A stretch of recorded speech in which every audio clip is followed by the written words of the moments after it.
Hello YouTube, RJ on the bench today. Some more equipment. I just got back from a short little vacation for last week or so, and I got a bunch of mail, and some of it is stuff for the lab. So I'm going to get it open, let you see what it is. So let's see how well they wrapped it. Well, it's in a shirt, I guess, and pants. So, or no, it's pants. I guess I got a pair of pants. That's an interesting packing material. I got a pair of pants, cargo pants. I got another pair of pants. And looky thee, there it is. I bought an IT28 Heathkit capacitor checker. And apparently some pants without even meaning to. Anyway, what we've got is, give you a little spin here. IT28 capacity checker. It's not in bad check. It's not in bad shape. It is missing the handle, but fear not, we've got that covered. It's got a 3-prong plug. Now, later generation of these had that, I believe. So this could be legit, genuine original, or somebody's added it. Because sometimes when they redo these, they do it. It's a little stiff, not terrible, so it may be an original. It's going to be interesting to get in there and see. The controls seem to move nice. Looks like the eye tube is slid back in some. That's not that abnormal. Controls look good. Banana jacks look good. Pretty excited about this. Hopefully we can renovate this thing. And gut feeling, I assume probably it has needs capacitors, would be my guess. Okay, so let's see what we've got in this box. What do we got? We got all of the capacitors in a kit. I've got this guy on eBay. I'll have to look up and put a link in the description, for the place.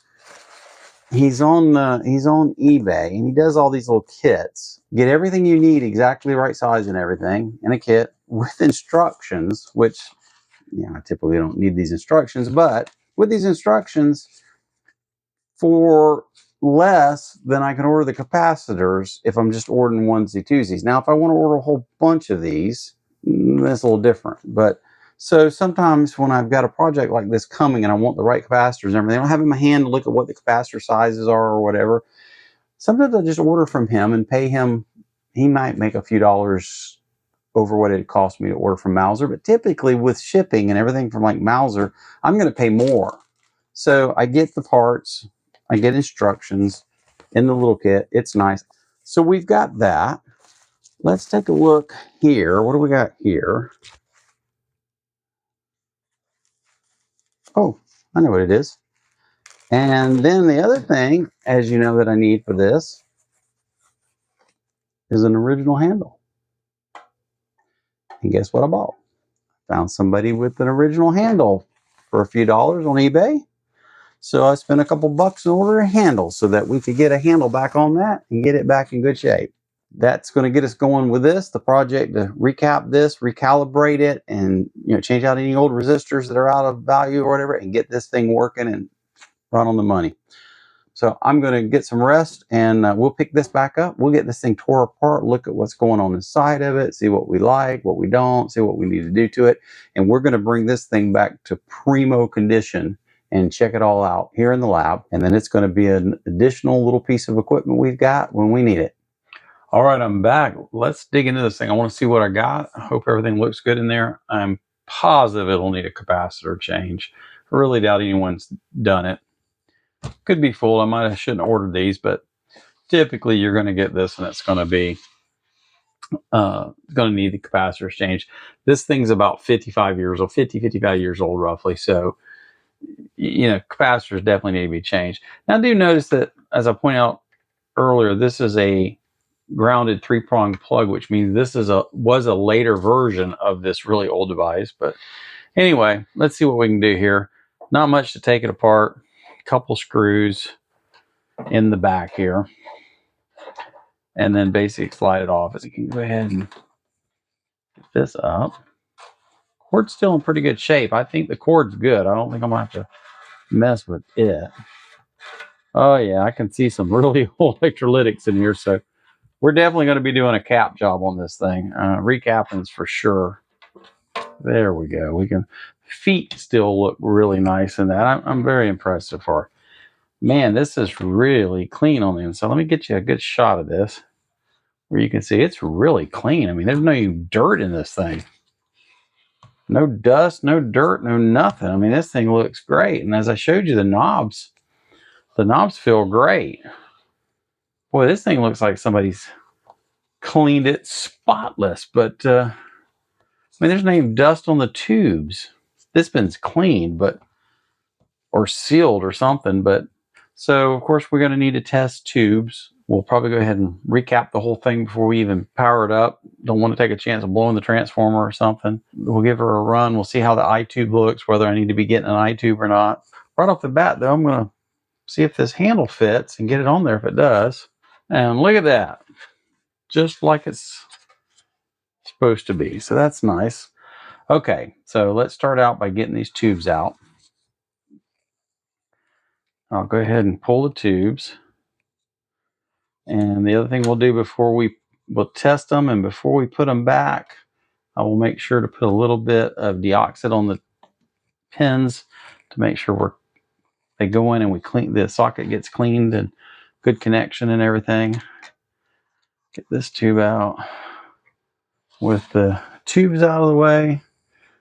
And knowing we have all these capacitors to change, one thing I want to do is I'm thinking about not just the capacitors, but how about these resistors? So I'm going to get me some probes set up here on my Keithley and check some of these resistors to make sure they're what they're supposed to be. They look like they're 1% resistors or marked 1%. So let me make sure they're all what they're supposed to be before we go any farther. Especially this should be a 1 meg up here typically on these I-tubes, and especially it, because they tend to get way out, cause you problems. So let me go through and I'm going to go get the schematic, get the meter rigged up here. I'll come right back. All right, got my meter fired up, got probes, got a schematic for the IT28. And so we've got a bunch of stuff to check here. Just want to be real careful with laying it around. Don't hurt anything. So let's see. Let's start off with the I-tube resistor. See, the I-tube is going to be right here, and he's got the 1 meg. That's what I figured. So let's see what we've got, what he's reading. Sometimes they'll be way up there, couple megs. He's not bad, 1.013. He's a little high for a 1%, but is he a 1%? That one probably is not a 1%. Nope. So he's good. So I got a piece of paper, write these down, and then I can check and make sure they're in range. I'll be right back. Okay, well that was took a while and had to go down the rabbit hole. I ended up coming up on some resistors. Had a couple resistors that seemed to be something wasn't right. This is the big one here. This 1.5 meg was reading 46.8K. Well, that's way out. But I got to thinking that's too close to 47K, and there's a lot of 47K in here. So I got to, started my mind down this rabbit hole of thinking maybe the person that built it put the wrong resistor in. I went ahead and started looking at other resistors, but I come back to that one and I said, well, I better cut it in loose and check it. Maybe it's in circuit reading out. And it was 1.53 meg. So it's fine. I haven't calculated these up yet, but they don't seem to be outside of a very reasonable range. They're all pretty good, except for one resistor I'm about to change. And that's this one right. Hopefully you can see. There's a 100 ohm resistor right here. That's this resistor right here. You might be able, let me get it lifted up a little bit here. You might be able to make out I've cut this resistor right here loose. He's reading 156 ohms. So that's way out. So I went ahead and I've got a 100 ohm resistors pulled out here from my, my little assortment packs. I'm going to go ahead and pull him out and change him. So that'll take me just a minute. I'll get him swapped around. The rest look good. The ones here, obviously they varied some. They're not perfect, but they're not bad. They're not way out. These are not high precision, by the way, resistors. So they're in tolerance. It's just they're a little bit here and there. Like here's a 2.2K that's 2.48K. Now what this is going to end up doing, here's a 560, it's 584. What this is going to do is it's going to control the voltage you get on the different voltage ranges for the leakage checking.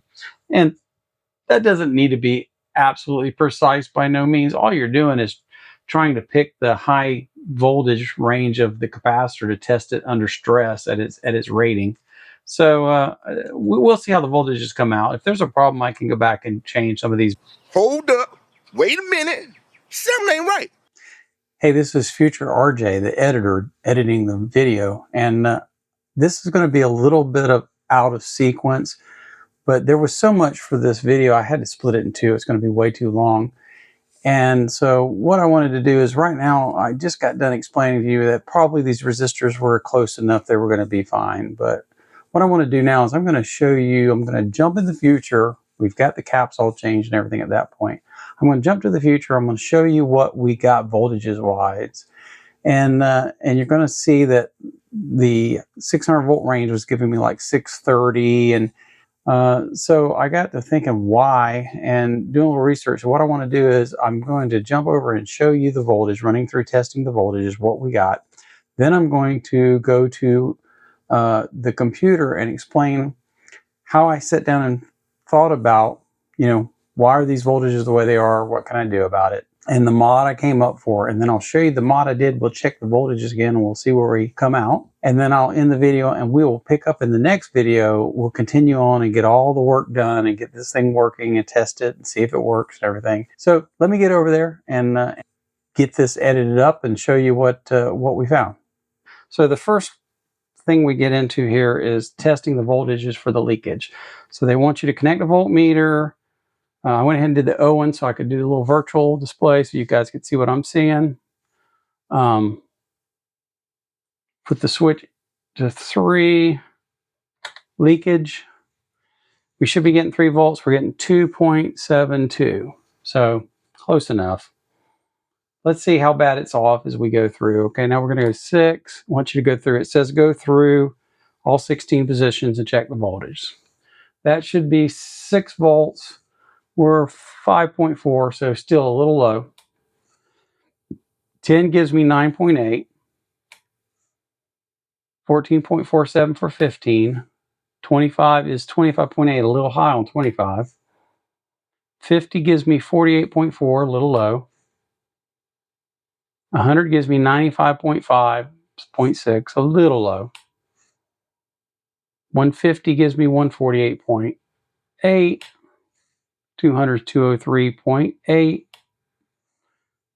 250 is 255.68, a little on the high side. 300, 307.5, 308.5. 350 is 357.7. 400 is 413.46. 450 is 465.5. 500 is 523, let's say. 600 is 631.9. So we're a little high on the higher end ones where I'd be the most concerned, and a little low on the lower. So that's interesting. I think I'm going to take a moment. I think I'll go back to the video and document those and take a look at what I might do to kind of make them a little more accurate.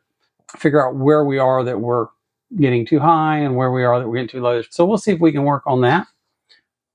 Okay, so let's take a look at, here is our voltage selection switch with all the resistors for the voltage divider. You can see that it starts up here right off of the 6AX4 rectifier tube and off of the filter capacitors.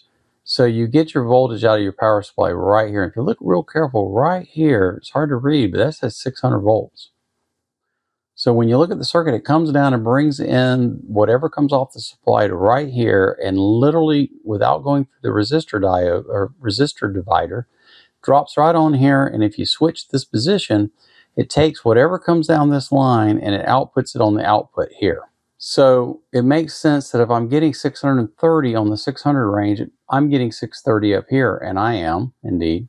So the question begs, why do I have 630 here if I should have 600? And there's nothing wrong with the circuit.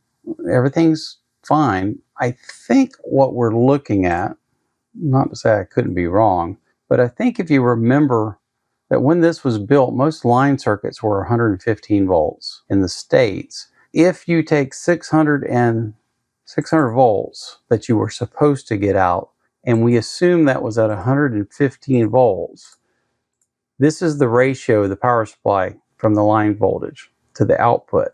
So if I take that and I multiply that now by 120, which my line voltage runs a little over 120, not quite 121, but close to 121.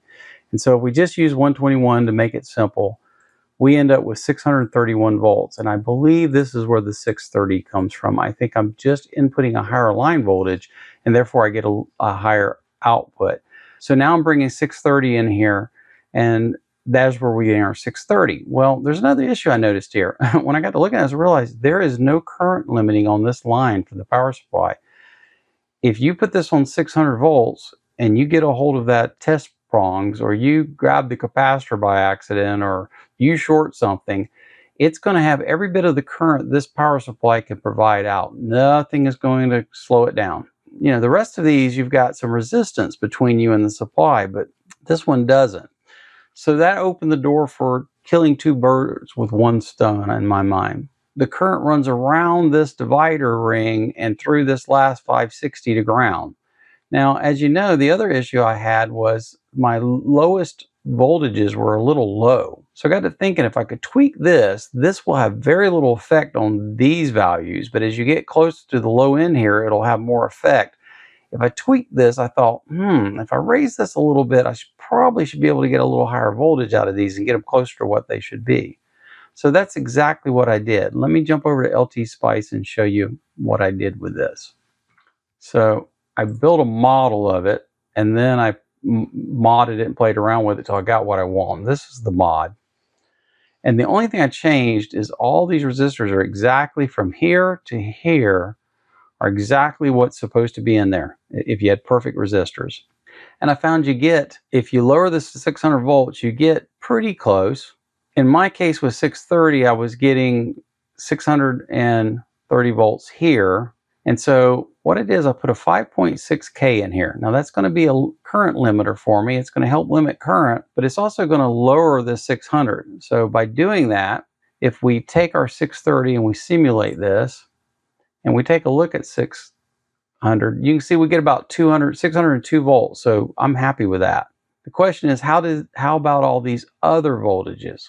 The other thing I did is this 560 here, I seriesed a 33 ohm with it to get 593, and that brought my 3 and 6 up and gave me a much closer to what I need. So let me do this. Let me go ahead and add all those in to the chart here, and that'll let us click here. Let's take a look at 3 volts. In this simulation, 3 volts is 2.93, which is a lot closer to what we were wanting. 6 is 5.69. Again, we were 5.4 before. That's better. 10 is 9.75. Again, better. 15 is 14.69. Again, better. 25 is 25.56 instead of, I think it was 26.5 before. 50 is 48.79. So you can see they're real close, and 600 gives us 602.32 volts. I'm happy with that. They're all under, with the exception of 600, which is barely over 600. Not worried about that. All of these are under. If you're going to be aired, I want to be under. I don't want to put 212 volts on a 200 volt capacitor. This is where I'm going. So what I did is I pulled all the resistors out of that switch. I replaced them with new modern 1% with these values. Added this one, added a 33 onto this one, And let's get over the bench and let's see what we think of the voltage we're getting. I'm much happier with them, and I think you will be too. So, okay, we're back on the bench, and you can probably see all the new resistors I put in over here.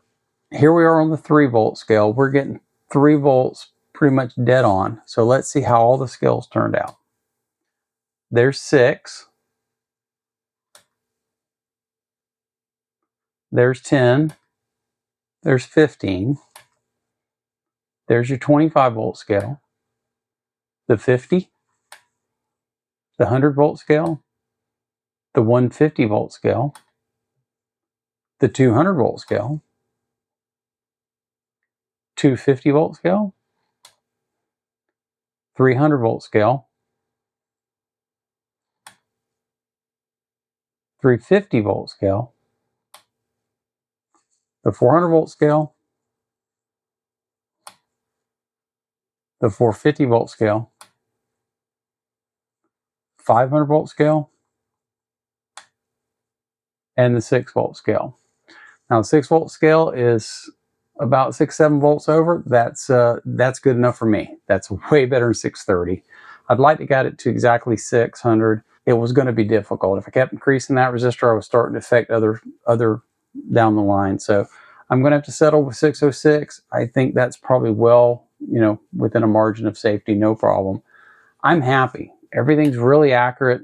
The 600 is the only one that's not like right on the money within a volt or so. So I think that really brings this thing to be a piece of equipment that performs the way you expect it to. So, hey, I'm going to end the video here for this video, and I'm going to pick up the rest of the video where we do all the other work and calibration and everything else and get this thing completely working right and test it all out. It's going to be in a coming video because this is just going to be too long otherwise. So I appreciate you hanging out with me. Hope you'll give me a like, put a comment in the comments if you've got anything to say, and hey, hope to catch you in the next video where we'll finish this thing up.